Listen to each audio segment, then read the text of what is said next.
Hello, good morning students. Today in 12th class physics we are starting a new topic, Ampere's circuital law. तो Ampere circuital law बच्चों अभी हम लोग आज पढ़ने वाले हैं. तो एम्पियर सर्किटल लॉ क्या है ये अभी हम लोग पढ़ेंगे. एम्पियर सर्किटल लॉ से क्या कैलकुलेट करते हैं वो भी पढ़ेंगे. तो एम्पियर सर्किटल लॉ बच्चों यूज करते हैं to find out the magnetic field. This is used to find what? Used to find magnetic field due to current distributions. मतलब आपको कुछ करंट कैरिंग कंडक्टर्स अगर दिए हुए हैं या किसी ज्योमेट्रिकल शेप का करंट कैरिंग कंडक्टर दिया है या किसी भी टाइप के करंट डिस्ट्रीब्यूशन दिए हैं उसके कारण मैग्नेटिक फील्ड किसी पॉइंट पर कैसे निकालना है ये अभी हम लोग एम्पियर सर्किटल लॉ में सीखेंगे, है ना. तो अब हम लोगों के मन में ये आता है कि भाई बायो-सेवर्ट्स लॉ भी अभी हम लोग पढ़कर आए हैं. बायो-सेवर्ट्स लॉ में हम लोगों ने मैग्नेटिक फील्ड कैसे निकालनी है उसका तरीका सीखा था. B proportional to I, B proportional to what DL, है ना, B proportional to what sine theta, है ना, और B inversely proportional to R square. ये सब यूज किया था, है ना. तो एम्पियर सर्किटल लॉ में नया क्या है? तो ये बायो-सेवर्ट्स लॉ में बच्चों अभी हम लोगों ने ये ही पढ़ा था, बायो-सेवर्ट्स लॉ. इसमें अभी हम लोगों ने बायो-सेवर्ट्स लॉ में मैग्नेटिक फील्ड कैसे कैलकुलेट करते हैं उसका तरीका सीखा था.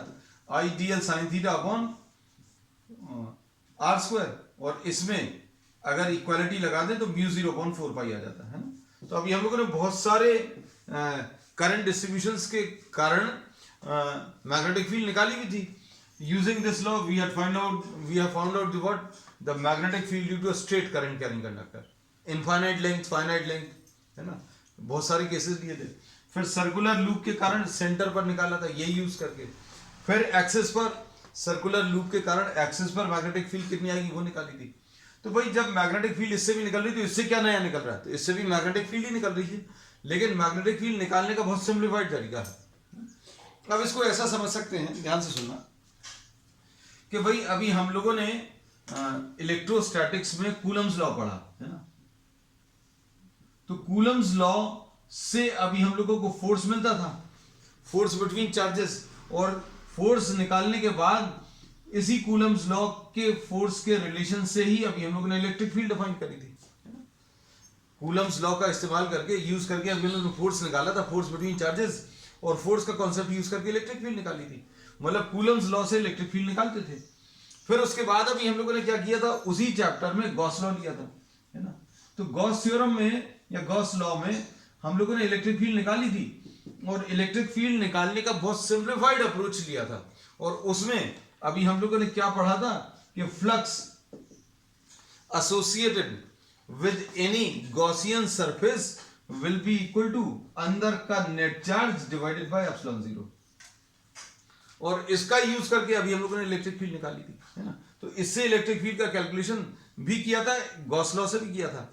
गॉस लॉ कुछ सिमेट्रिकल चार्ज डिस्ट्रीब्यूशन के लिए एक बहुत सिंप्लीफाइड अप्रोच प्रेजेंट करता है to calculate the electric field. Electric field अगर निकालनी थी तो अभी हम लोगों ने देखा था कि बहुत सिंपल तरीके से इलेक्ट्रिक फील्ड का कैलकुलेशंस आते थे, बहुत कम नंबर ऑफ स्टेप्स में. तो बिल्कुल ऐसे ही कुछ है, आपने बिल्कुल फंडामेंटल तरीके से या बेसिक डेफिनेशन से बायो-सेवर्ट्स लॉ यूज करके मैग्नेटिक फील्ड निकाली, ये सब यूज करके. अब हम लोग कुछ कॉन्सेप्ट यूज करके, कुछ नया कॉन्सेप्ट यूज करके एक बहुत सिंपल से तरीके से मैग्नेटिक फील्ड निकालेंगे कुछ करंट डिस्ट्रीब्यूशंस के लिए, है ना. तो अब हम लोग यही कहते थे कि कूलम्स लॉ से भी इलेक्ट्रिक फील्ड निकलती थी, गॉस लॉ से भी इलेक्ट्रिक फील्ड निकलती थी, लेकिन गॉस लॉ से इलेक्ट्रिक फील्ड निकालना बहुत सिंपल रहता था. बिल्कुल यही चीज हम लोग यहां पर बोल रहे हैं कि बायो-सेवर्ट्स लॉ से भी मैग्नेटिक फील्ड निकलेगी. एम्पियर सर्किटल लॉ से जो निकलेगा वो अभी हमने पहली लाइन में यही लिखा है, this is used to calculate what magnetic field. तो इससे भी मैग्नेटिक फील्ड निकलेगी, इससे भी मैग्नेटिक फील्ड निकलेगी.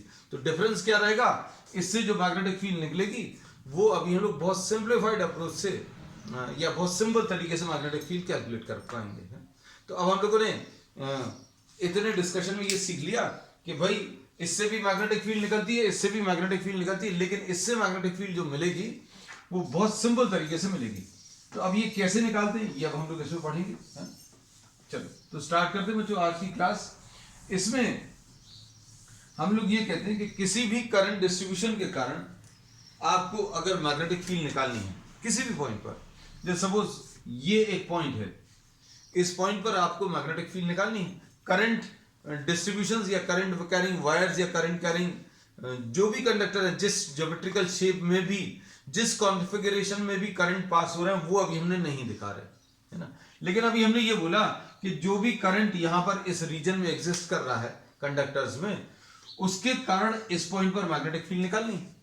तो जिस पॉइंट पर भी मैग्नेटिक फील्ड निकालनी है उससे पास होता हुआ आप एक क्लोज लूप लेंगे, सबसे पहला स्टेप, है ना। So the first step is take what, a close loop through the point. ये क्लोज लूप बहुत जरूरी है, close loop through the point at which B is to be found out। सबसे पहला ऐसे ही गॉस लॉ भी कहते थे कि भाई जिस पॉइंट पर इलेक्ट्रिक फील्ड निकालनी है उससे पास होता हुआ क्लोज सरफेस, वहां पर क्लोज सरफेस लेते थे। यहां पर अभी हम लोग क्या बोल रहे हैं, एक क्लोज लूप लेना। जिस पॉइंट पर भी मैग्नेटिक फील्ड निकालनी है उस पॉइंट से पास होता हुआ एक क्लोज लूप ले लो। हम लोग बार बार गॉस लॉ का रेफरेंस इसलिए ले रहे हैं क्योंकि गॉस लॉ अभी हम पढ़ चुके हैं, है ना, और सिमिलरिटीज भी पता चलती जाएंगी। तो जिस पॉइंट पर भी आपको मैग्नेटिक फील्ड निकालनी है उस पॉइंट पर, उस पॉइंट से पास होता हुआ क्लोज लूप ले लो। फिर इस क्लोज लूप से एसोसिएटेड अब एरिया एक मिल गया, है ना। ये area in the plane of the board lie कर रहा है। ये जो क्लोज लूप लिया है ये किसी भी शेप का हो सकता है ना। हम लोगों ने बोला ये पी पॉइंट पर मैग्नेटिक फील्ड बतानी थी तो पी पॉइंट से पास होता हुआ क्लोज लूप ले लिया, किसी भी शेप का होगा। और ये जो प्लेन है वो प्लेन ऑफ द बोर्ड में लाई कर रहा है। अब इसको हम लोग एक डायरेक्शन देंगे। किसको डायरेक्शन देंगे? इस प्लेन को या इस एरिया को भी हम लोग डायरेक्शन देंगे, है ना। अब डायरेक्शन कैसे देना? तो सबसे पहला चीज ये है कि इस क्लोज लूप में आप किसी भी डायरेक्शन में एरो मार्क कर लो। Mark arrows on the loop, है ना, एनी डायरेक्शन। आपको जो डायरेक्शन चाहिए उस डायरेक्शन में आप, ये पहला पॉइंट है, ये दूसरा पॉइंट, जिस पॉइंट पर मैग्नेटिक फील्ड निकालनी है उससे पास हो तो एक क्लोज लूप, और क्लोज लूप में फिर आप एरो मार्क कर लो। This has nothing to do with the direction. ये जो एरो है, एरो का no relation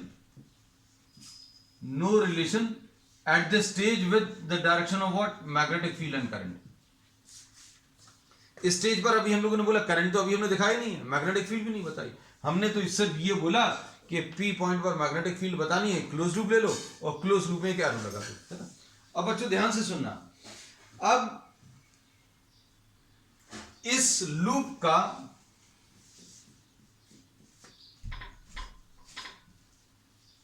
mark the positive side of the loop, mark the positive side of the loop using right hand thumb rule.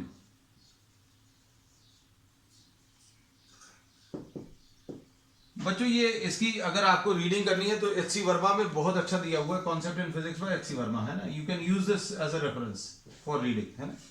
और इसमें अभी हम लोगों ने ये बोला कि अगर आपको इस पॉइंट पर मैग्नेटिक फील्ड लगानी है, निकालनी है, तो आप एक क्लोज लूप ले लो। क्लोज लूप लेने के बाद एरोज मार्क कर लो। अब एरोज मार्क करने के बाद अभी हम लोगों ने बोला इसमें positive side of the loop बताएंगे, है ना। Positive side of the loop बताने के लिए, in fact positive side of the loop बताने के लिए हमने एरो मार्क की, है ना। अब आपको इसको कुछ डायरेक्शन तो देना पड़ेगा, तो डायरेक्शन देने के लिए अभी हम लोग क्या बोल सकते हैं बच्चों, इसका पॉजिटिव साइड अगर बताना है तो अभी आप क्या करो, इसमें एक एरो मार्क करो, और एरोज मार्क करने के बाद आप right hand thumb rule use करके पॉजिटिव साइड बताएंगे। कैसे? कि आप फिंगर्स को कर्ल कर लो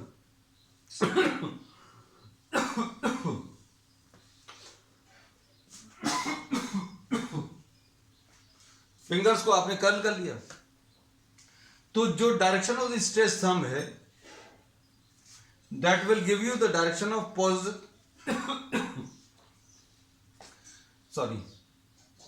that will give you the direction of positive side of the loop,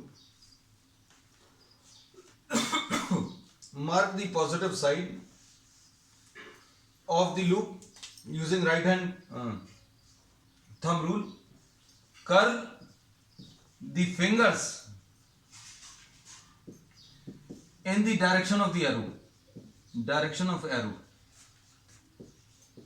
Direction of the thumb gives the direction of positive side of the loop. अब हम लोगों ने क्या किया बच्चों,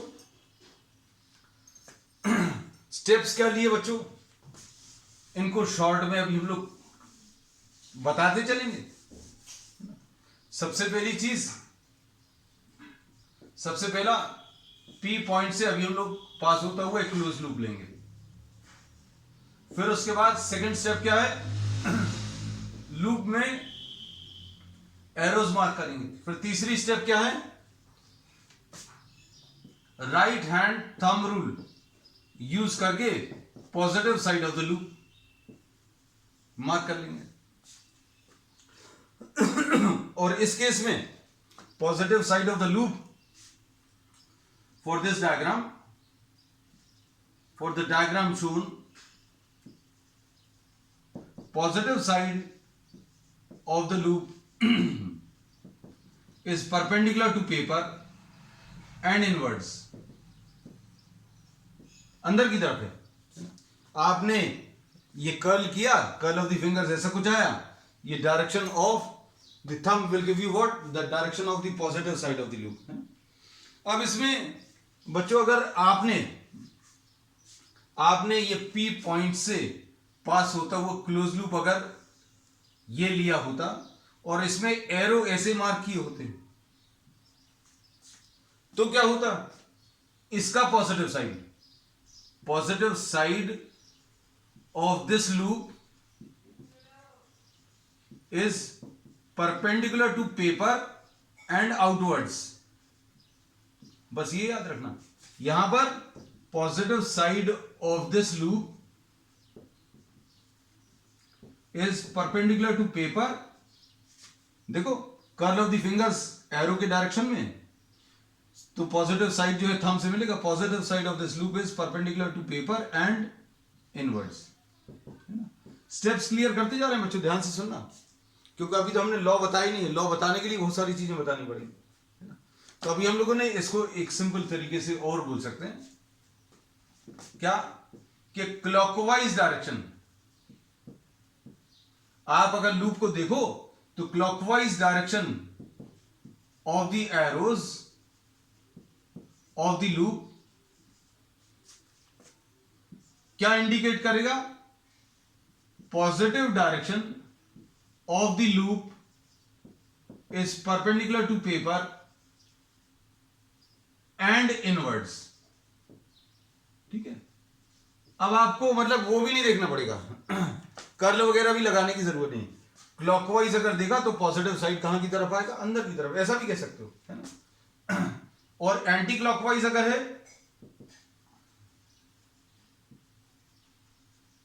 direction of arrow of the loop indicates positive direction of the loop. अभी हम ये सब कुछ रब कर दे रहे हैं क्योंकि अभी अपन ने नोट कर ही लिया है, is perpendicular to paper and outwards। अब हमें ये पता चल गया बच्चों पॉजिटिव और नेगेटिव डायरेक्शन क्या आ गए हैं। ये जो आप लूप लेते हो, ये जो क्लोज लूप लेते हो बच्चों, इसको हम लोग एम्पीरियल लूप भी बोलते हैं। ये जो क्लोज लूप अभी हम लोगों ने लिया है, इसको अभी हम लोग क्या एम्पीरियल लूप भी बोलते हैं। तो अब क्या पता चल गया, जिस पॉइंट पर मैग्नेटिक फील्ड बतानी है उस पॉइंट से पास होता हुआ एक क्लोज लूप लो। फिर उसके बाद इस लूप में कोई डायरेक्शन मार्क कर दो। डायरेक्शन कौन सा, डायरेक्शन मार्क करने के लिए आपको एरो जैसे लगाने वैसे लगा लो।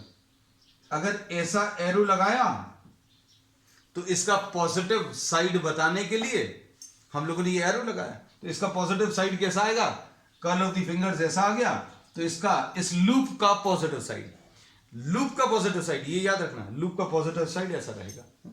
अब लूप का पॉजिटिव और नेगेटिव क्यों बताते हैं? क्योंकि अब हम लोग इसमें देखेंगे current in the direction of positive side of the loop is taken as positive and current opposite to the direction of the positive side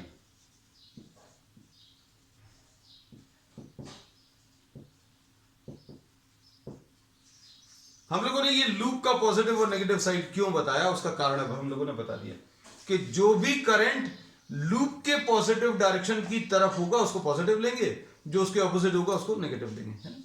तो अब हम लोगों को बच्चों कुछ चीजें पता चल गई। क्या पता चला कि जिस पॉइंट पर भी मैग्नेटिक फील्ड बतानी है उस पॉइंट से पास होते हुए क्लोज लूप लेंगे, जिसको अभी हम लोग एम्पीरियल लूप बोलेंगे। दूसरी चीज, इस लूप में कुछ एरोस लगाएंगे। एरोस क्यों लगाएंगे?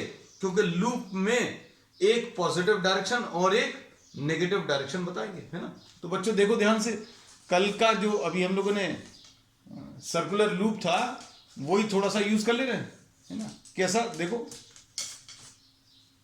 कि भाई ये एक क्लोज लूप ले लिया और इस क्लोज लूप का हम बता दे रहे हैं, इस क्लोज लूप का पॉजिटिव साइड एक होगा और दूसरा नेगेटिव साइड होगा। तो ये पॉजिटिव और नेगेटिव आपके ऊपर डिपेंड करता है। आप क्या करोगे, इसमें एक एरो मार्क करोगे, क्लोज लूप में क्या करोगे, एक एरो मार्क करोगे, और एरो मार्क कर दिया, जैसा मर्जी मन करे, whatever direction you wish for you can take। आपने एरो ऐसे मार्क की है और इसमें फिर क्या किया, फिंगर्स को कर्ल करो इस एरो के डायरेक्शन में, कर्ल कर लिया तो direction of the thumb will give you the direction of positive side of the loop. अगर आपने इसमें एरो ऐसा कुछ मार्क किया क्लॉकवाइज डायरेक्शन में, तो अब इस लूप का पॉजिटिव साइड कौन सा होगा, अंदर की तरफ, लूप का पॉजिटिव डायरेक्शन। करंट की डायरेक्शन की बात तो अभी तक हम लोगों ने की नहीं। हम लोगों ने ये बोला जिस पॉइंट पर भी आपको मैग्नेटिक फील्ड निकालनी है उससे पास हो तो वो एक लूप, और लूप में फिर एरोज, और एरोज डिसाइड करेंगे इस लूप का positive direction.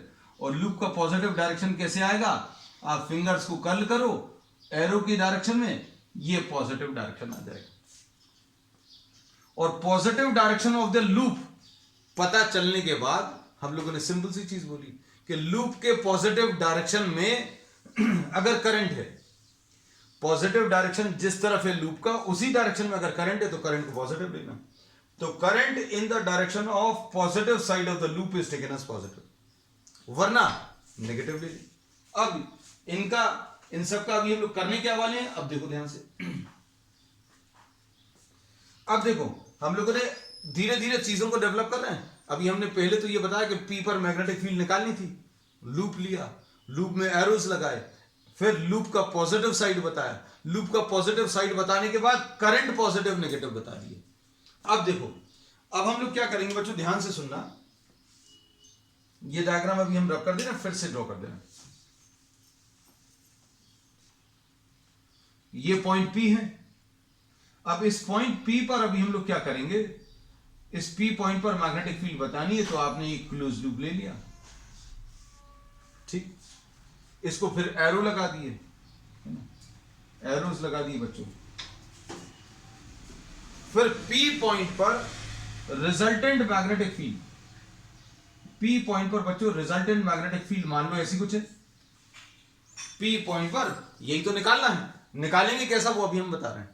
Suppose P point पर, यहां पर इस प्लेन में या इस एरिया में जितने करंट डिस्ट्रीब्यूशन है उन सबके कारण पी पॉइंट पर मैग्नेटिक फील्ड आएगी। करंट एलिमेंट्स अभी हम लोगों ने नहीं दिखाए, करंट वाला जो कॉन्फ़िगरेशन है वो अभी हमने नहीं दिखाया, लेकिन उन करंट्स के कारण पी पॉइंट पर मैग्नेटिक फील्ड आएगी, वही निकालना है। तो पी पॉइंट पर सपोज मैग्नेटिक फील्ड बी है ना? अब क्या करोगे बच्चों, यहां पर आप एक छोटी सी लेंथ ले लोगे डीएल, ये छोटी सी आपने लेंथ ले ली है ना, और बी इसमें क्या है, resultant magnetic field, magnetic field at P, और डीएल आपने एक छोटा सा एलिमेंट ले लिया, ठीक है। अब डीएल का वही डायरेक्शन रहेगा जो एरो से बने हुए हैं, एरो इसमें क्लॉकवाइज डायरेक्शन बने हुए, तो डीएल का ये डायरेक्शन ले लिया। अब क्या करेंगे बच्चों, कैलकुलेट बी डॉट डीएल। यहां पर आप किस चीज का कैलकुलेशन करोगे, आप बी डॉट डीएल का कैलकुलेशन करोगे, ठीक है। अब क्या करोगे, ऐसे जितने भी छोटे छोटे एलिमेंट्स हैं इस लूप के ऊपर, सभी के ऊपर आप बी डॉट डीएल का कैलकुलेशन करोगे, और ऐसे जितने भी कैलकुलेशंस आएंगे उन सबको आप ऐड करोगे। तो प्रोसेस समझ में आया क्या करने वाले हैं। तो मिलेगा क्या, ये सब अभी कुछ नहीं बता रहे, आएंगे अभी हम लोग एम्पियर सर्किटल लॉ पे, तो अभी हम लोग आ रहे हैं धीरे धीरे। तो अभी हमने क्या बोला, पी पॉइंट पर रिजल्टेंट मैग्नेटिक फील्ड बी है, इधर एक छोटा सा एलिमेंट ले लिया डीएल, और बी और डीएल का डॉट प्रोडक्ट निकाला, calculate B dot DL, and ऐसे जितने भी छोटे छोटे एलिमेंट्स हैं सभी के लिए, छोटी छोटी जो लेंथ्स हैं सभी के लिए बी डॉट डीएल निकालोगे और इन सभी को ऐड कर दोगे, and calculate B dot DL for all small elements on the loop, और इन सभी को आप ऐड कर दो, ठीक। और इन सभी का जो इंटीग्रल है बच्चों, ये बी डॉट डीएल, ये चूंकि क्लोज लूप के ऊपर कैलकुलेट किया इसलिए यहां पर इस इंटीग्रल के ऊपर ऐसा कुछ सर्कल मार्क कर दिया है। इसको अभी हम लोग क्या कहते हैं, इसको अभी हम लोग कहते हैं लाइन इंटीग्रल। इसको क्या बोलते हैं बच्चों, line integral of magnetic field. Line integral of what, magnetic field calculated over the close loop. ये बहुत इंपॉर्टेंट है बच्चों, ये बी डॉट डीएल को अभी हम लोग क्या बोलते हैं, बी डॉट डीएल को अभी हम लोग बोलते हैं line integral of magnetic field calculated over the close loop, है ना। इसको अभी हम लोग सर्कुलेशन भी बोलते हैं, बी डॉट डीएल को लाइन इंटीग्रल बोलते हैं या फिर सर्कुलेशन भी बोलते हैं, ठीक है। ये वर्ड का अभी हम लोग कम यूज करते हैं, लेकिन अभी हम लोग मोस्टली बी डॉट डीएल को अभी हम लोग क्या बोलते हैं, this is termed as the line integral. अब इसके बाद अगला काम, अब हम लोग क्या करते हैं, ये जो क्लोज कर्व है बच्चों, इस क्लोज कर्व से जो एरिया बन रहा है इसके थ्रू कितने करंट्स आ रहे हैं वो अभी हम लोग निकालेंगे। मतलब इस क्लोज कर्व के थ्रू कितना नेट करंट आ रहा है जो इस एरिया को क्रॉस कर रहा है, और फिर ये जो बी डॉट डीएल अभी हम लोगों ने निकाला है, ये जो लाइन इंटीग्रल निकाला है, this is equal to mu zero times the total current और the net current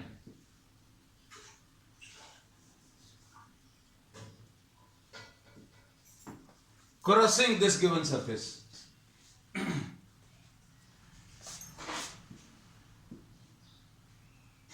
area crossing the area bounded by the loop. इसका मतलब क्या है, लूप जिस एरिया की बाउंड्री बन रहा है, ये जो लूप है ये इतने एरिया को कवर कर रहा है, तो इस एरिया में से जितने करंट आ रहे हैं, जितने करंट आ रहे हैं उन सभी को आप ऐड कर दो। ऐड कैसे करना है, ऐड करने का तरीका पॉजिटिव और नेगेटिव अभी हमने बता दिया है। तो line integral of magnetic field will be equal to mu zero times the net current. तो ये बच्चों स्टेटमेंट है किसका, एम्पियर सर्किटल लॉ का। तो बहुत देर में इसका ये आ पाया, एम्पियर सर्किटल लॉ। इसको एम्पियर्स लूप लॉ भी बोलते हैं। अभी अप्लाई कैसे करते हैं ये भी अभी हम आपको बता दें। तो ये सब सारी चीजें एक बार रिपीट कर दें। जिस पॉइंट पर मैग्नेटिक फील्ड बतानी है उस पॉइंट से पास होता हुआ एक क्लोज लूप, ठीक, क्लोज लूप, इसको एम्पीरियल लूप भी बोलते हैं। फिर उसके बाद अभी हम लोगों को क्या करना है, उसमें एरोज मार्क करना है। लूप में एरोज क्यों मार्क करते हैं, उसका पॉजिटिव साइड डिफाइन करते हैं। पॉजिटिव साइड कैसे डिफाइन करते हैं, curl of the fingers loop के एरोज के डायरेक्शन में, थंब जो है आपको किसका, positive direction of the loop बता देगा, तो ये भी बता दिया। अब इसके बाद करंट जो पॉजिटिव साइड की डायरेक्शन में होगा उस करंट को पॉजिटिव लेंगे। लूप का पॉजिटिव डायरेक्शन पता चलने के बाद अब हम लोग ये बोलेंगे जो positive side of the loop के डायरेक्शन में करंट होगा उस करंट को पॉजिटिव लेंगे, नहीं तो नेगेटिव लेंगे।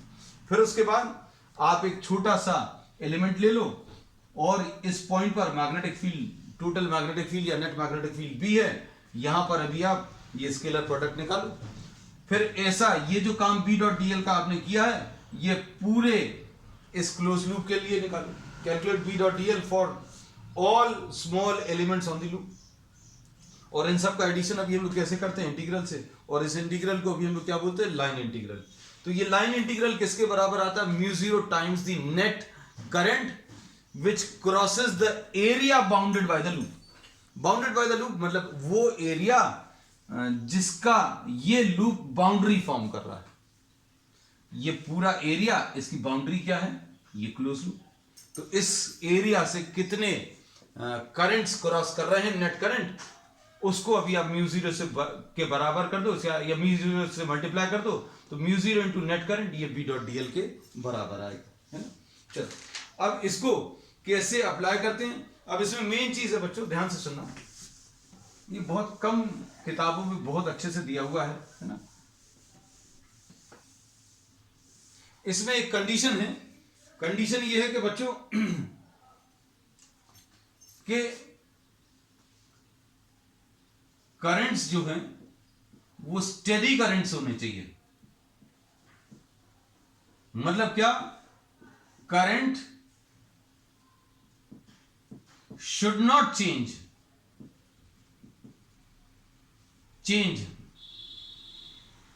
Through the area.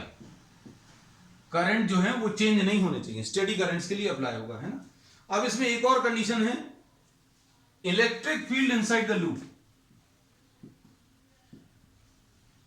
Electric field कहां से आ गई, inside the loop should remain constant. अब ये बच्चों ये बहुत कम किताबों में मेंशन्ड है। अब ये क्यों कांस्टेंट रहना चाहिए क्योंकि अभी हम लोग आगे जाकर पढ़ेंगे कि वेरिंग इलेक्ट्रिक फील्ड, अगर वेरिंग इलेक्ट्रिक फील्ड है, अगर इलेक्ट्रिक फील्ड चेंज हो रही है तो चेंजिंग इलेक्ट्रिक फील्ड एक मैग्नेटिक फील्ड जनरेट करता है। चेंजिंग इलेक्ट्रिक फील्ड क्या करेगा, इसके थ्रू मैग्नेटिक फील्ड जनरेट करेगा, और मैग्नेटिक फील्ड अगर जनरेट होगी तो ये नेट मैग्नेटिक फील्ड जो आप निकालने वाले हो वही चेंज हो जाएगी, है ना। तो बस इसमें दो कंडीशन इंपॉर्टेंट है कि इसके through current change P point पर अगर आप मैग्नेटिक फील्ड निकाल रहे हो तो इस लूप के थ्रू करंट चेंज नहीं होना चाहिए, और इस लूप के अंदर का इलेक्ट्रिक फील्ड अगर है तो वो इलेक्ट्रिक फील्ड भी चेंज नहीं होना चाहिए, है ना। तो अब देखो बच्चों ध्यान से, इसमें बहुत सारी ऐसी चीजें आपको बताएंगे जो आपको नॉर्मली बुक्स में नहीं मिलने वाली है। अब देखना,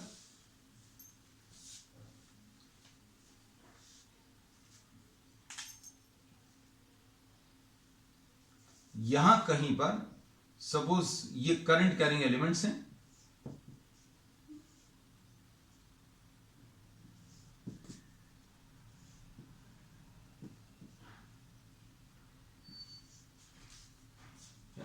और इनके कारण आपको P पॉइंट पर मैग्नेटिक फील्ड बतानी है, और P पॉइंट पर मैग्नेटिक फील्ड बताने के लिए अभी हम लोग क्या करेंगे,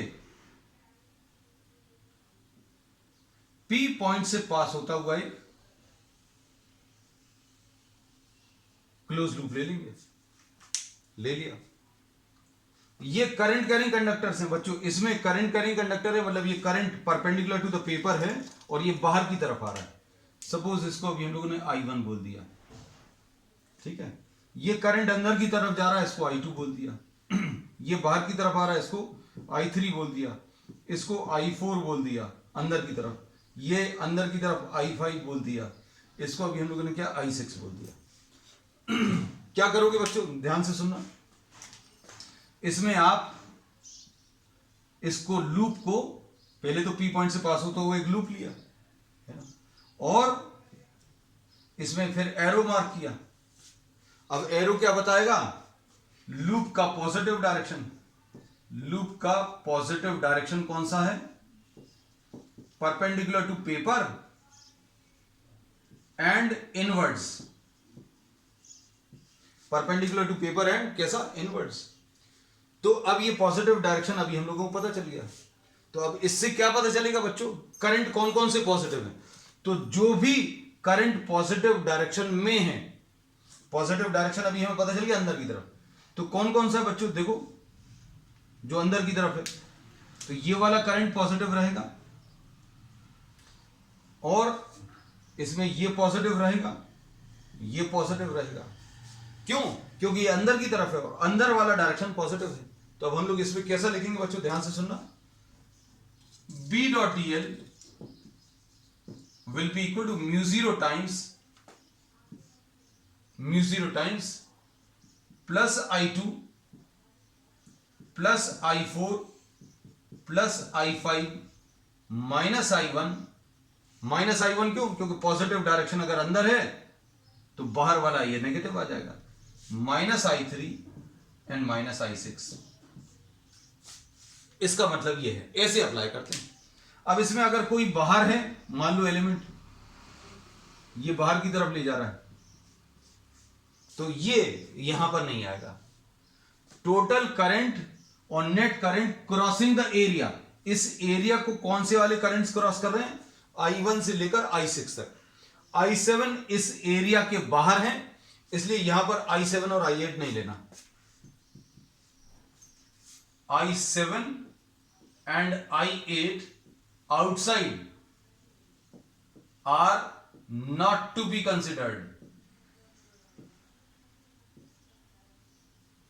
ये याद रखना, ये बहुत इंपॉर्टेंट है, ठीक है। तो अब हम लोगों को ये पता चल गया बच्चों कि एम्पियर सर्किटल लॉ अभी हम लोग लगाते कैसे हैं, है ना। तो अब इसमें अच्छे से सुनना,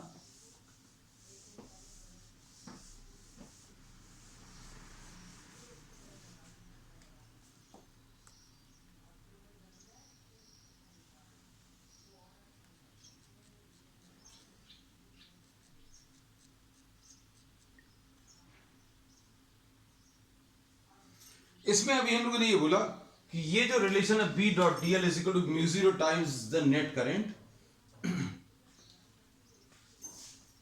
इसमें ये जो नेट करंट है बच्चों, this does not include currents outside the loop. ये बहुत इंपॉर्टेंट चीजें हैं। और ये जो मैग्नेटिक फील्ड है बच्चों, तो ये अभी हम लोगों को पता चल गया कि B dot D L is equal to mu 0 times I net. तो आई नेट में कौन से वाले करंट लेने, कौन से नहीं लेने, ये पता चल गया। क्या पता चला कि आपको जो करंट लेने हैं बच्चों, वो कौन से वाले करंट लेने हैं, सिर्फ इस लूप के अंदर वाले करंट्स लेने हैं। This does not include the currents lying outside the loop, है ना। फिर इसके बाद एक और चीज, ये जो मैग्नेटिक फील्ड है बच्चों, ये मैग्नेटिक फील्ड जो है, this is the resultant magnetic field due to all currents. इसमें सारे करंट्स हैं। कौन से सारे करंट्स हैं बच्चों, lying outside and lying inside the loop। This is the resultant magnetic field due to all currents। कौन से वाले करंट, अंदर वाले करंट्स के कारण भी मैग्नेटिक फील्ड यहां पर जो आई थी, और बाहर वाले दोनों को मिलाकर जो मैग्नेटिक फील्ड आई वो यहां पर मिलती है।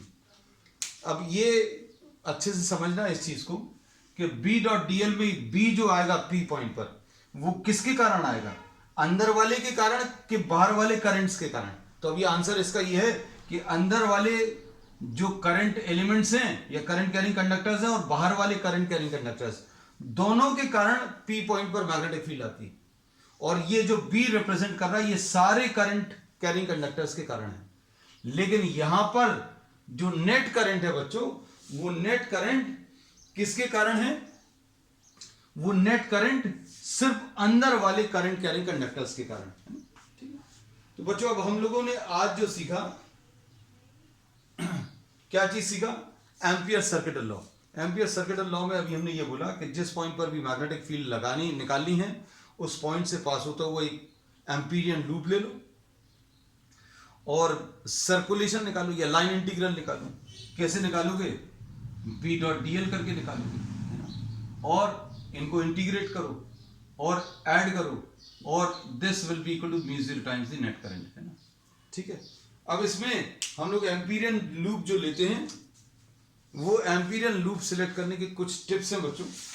टिप्स क्या हैं कि अभी हम लोग ऐसा लूप सिलेक्ट करते हैं such that either B is tangential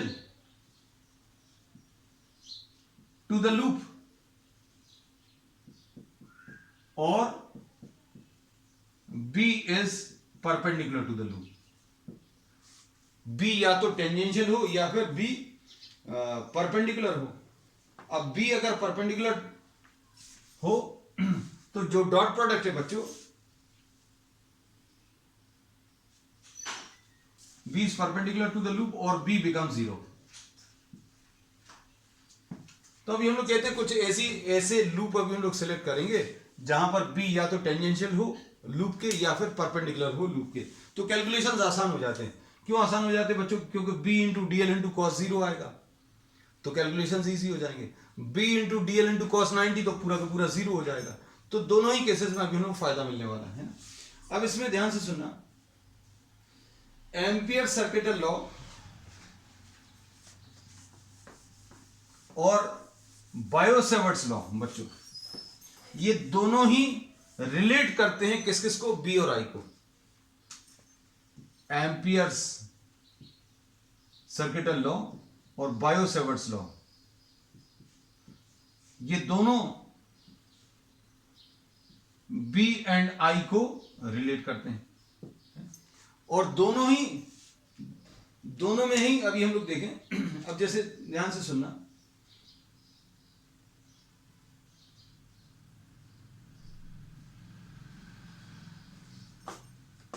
अब हम लोग ये कहते हैं कि बच्चों कूलम्स लॉ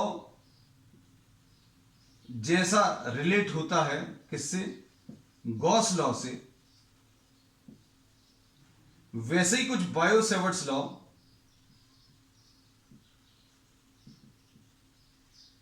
रिलेट होता है किससे? एम्पियर्स लॉ से। ये एम्पियर्स लॉ बच्चों बहुत इंपॉर्टेंट है, आगे जाकर मैक्सवेल्स इक्वेशन में अभी हम लोग इसका यूज करने वाले हैं। चलो, अब इसके बाद एम्पियर्स लॉ और गॉस लॉ की सिमिलरिटी देखो।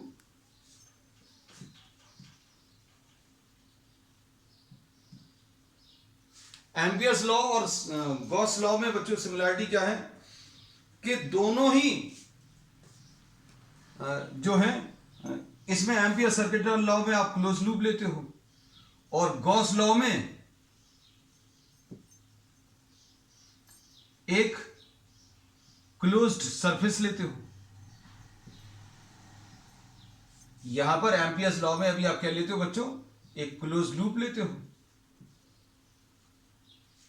यहां पर अभी हम लोग क्या लेते थे? इसकी बाउंड्री पर या इसमें अभी हम लोग इलेक्ट्रिक फील्ड का कैलकुलेशन करते थे, और यहां पर अभी हम लोग किसका? मैग्नेटिक फील्ड का कैलकुलेशन करते हैं। ठीक, और इनको ये जो अभी हम लोग इलेक्ट्रिक फील्ड है उसको रिलेट करते थे किससे? Net charge inside the surface, और इसको अभी हम लोग क्या करेंगे? क्लोज लूप के अंदर कितना नेट करंट है उससे रिलेट करते हैं, है ना?